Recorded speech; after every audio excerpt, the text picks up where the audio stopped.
Hello बच्चों, let's see the following question. Following question में क्या बोला है? डायरेक्शंस दिए हैं जिसमें बोला है कि क्वेश्चन में टू स्टेटमेंट्स हैं, एक है असर्शन, दूसरा है रीजन।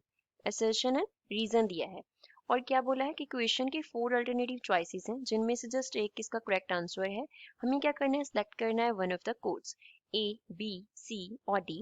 हमें A, B, C and D में से एक कोड सिलेक्ट करना है। ए, if assertion is correct, reason is correct and reason is a correct explanation for assertion. B, if assertion is correct, reason is correct and reason is not a correct explanation for assertion. C, if assertion is correct, reason is incorrect.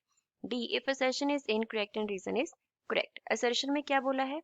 The property that the force with which two charges attract or repel each other are not affected by the presence of a third charge.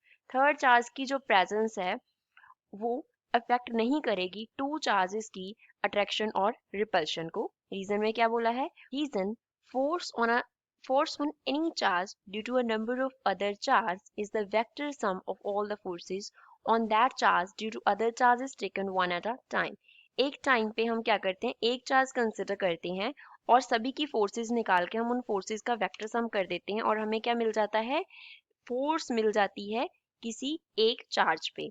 So first of all we will talk about the key concept used in the question. इस question में क्या की concept हम use करेंगे? तो इस question पे हम सुपरपोजिशन प्रिंसिपल का बात करेंगे। Superposition principal.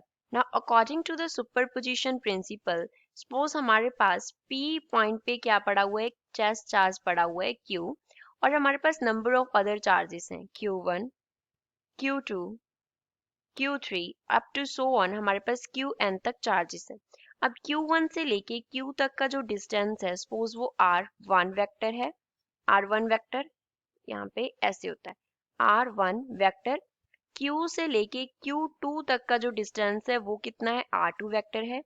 Q से लेके Q3 तक का जो डिस्टेंस है वो R3 वेक्टर है एंड Q से लेके Qn तक का जो डिस्टेंस है वो Rn वेक्टर है। तो अगर हम यहाँ पे कूलम्स लॉ अप्लाई करें तो अकॉर्डिंग टू कूलम्स लॉ हमारे पास क्या होता है? F वेक्टर इक्वल होता है किसके? 1/4 pi epsilon not into product of charges that is Q1 and Q2 upon में क्या होता है? डिस्टेंस का स्क्वायर और यहाँ पे कैप आ जाता है जो कि रिप्रेजेंट करता है कि फोर्स किस डायरेक्शन में एक्ट कर रहा है। तो कूलम्स लॉ अप्लाई करके हम सभी फोर्सेस को लिखेंगे। सपोज जो फर्स्ट चार्ज ने फोर्स अप्लाई किया वो F1 वेक्टर था, तो वो किसके इक्वल होगा? It will be equals to 1/4 pi epsilon naught. Q test charge है, Q1 फोर्स जो है वो अप्लाई कर रहा है, अपॉन में क्या आ गया? डिस्टेंस का स्क्वायर आ गया और साथ में क्या आ जाएगा? यूनिट वेक्टर आ जाएगा। F2 वेक्टर लिखेंगे सिमिलरली, वो किसके इक्वल हो जाएगा? 1/4 pi epsilon not into Q1 into Q2 upon R2 का क्या हो जाएगा? स्क्वायर हो जाएगा और साथ में R2 का क्या आ जाएगा? कैप आ जाएगा, यूनिट वेक्टर जो डायरेक्शन रिप्रेजेंट करता है। इसी तरीके से हम क्या कर सकते हैं? Fn तक वैल्यूज लिख सकते हैं फोर्स की, that will be equals to 1/4 pi epsilon naught Q upon Q into Qn upon Rn का स्क्वायर, साथ में क्या आ गया? Rn कैप आ गया। अब सुपरपोजिशन प्रिंसिपल के अकॉर्डिंग अगर हमें Q चार्ज पे क्या निकालना है? टोटल फोर्स निकालना है, तो वो क्या होगा? It will be F vector is equals to F1 vector plus F2 vector plus F3 vector up to so on plus Fn vector. तो सभी फोर्सेस का हम वेक्टर सम करते हैं। तो F वेक्टर क्या आता है? F वेक्टर क्या आता है? F1 1/4 पाई एप्सिलॉन नॉट, सभी में से कॉमन निकाल लेंगे। यहाँ पे क्या रह गया? Q into Q1 upon R1 का स्क्वायर, साथ में R1 का कैप है, plus Q into Q2 upon R2 का स्क्वायर, साथ में R2 कैप है, plus up to so on plus Q into Qn upon Rn का क्या हो गया? स्क्वायर हो गया, साथ में Rn का क्या है? यूनिट वेक्टर है। तो सब में से हम Q को कॉमन निकाल लेंगे, तो ये बन गया Q upon 4 pi epsilon not, साथ में क्या रह गया?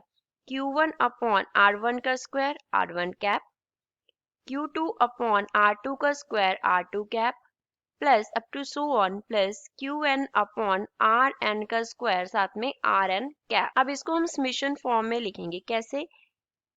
We can write F vector is equals to Q upon 4 pi epsilon naught into summation of I is equals to 1 to n।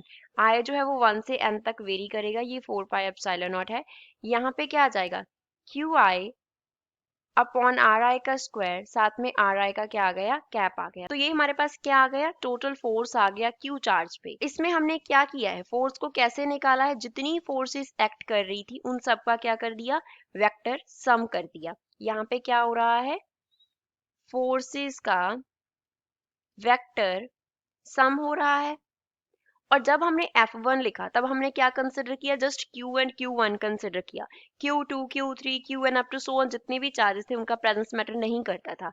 F2 जब हमने लिखा तो Q एंड Q2 कंसिडर किया, रेस्ट चार्जेस क्या थे, मैटर नहीं करते थे। तो यही हमें क्या दिया था, असर्शन एंड रीजन में दिया था कि प्रॉपर्टी है कि जब फोर्स हम देखेंगे टू चार्जेस के बिटवीन, वो अट्रैक्ट करेंगे रिपेल करेंगे, वो डिपेंड करेगा उनके साइन पे कि सेम चार्जेस हैं या अनलाइक चार्जेस हैं, तो वो इफेक्ट नहीं होंगे किससे, थर्ड चार्ज की प्रेजेंस से।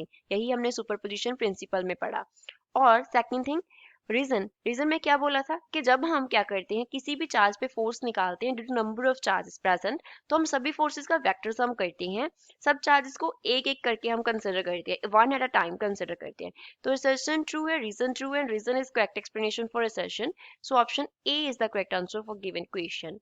I hope you understood well. Thanks.